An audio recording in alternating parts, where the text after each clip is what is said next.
Good morning guys. Yan, mag-ano tayo?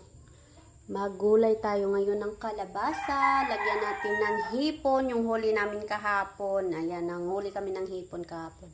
So, mayroon din saluyot. Kasama na nahuli namin kahapon. Nilagang antak, ayan. Antak yan, yan natin ilagay yung kalabasa, hipon, at saka saluyot. Yan guys, yan na yung tinola ko na may hipon, saluyot, yan, kalabasa, at saka balatong, ayan.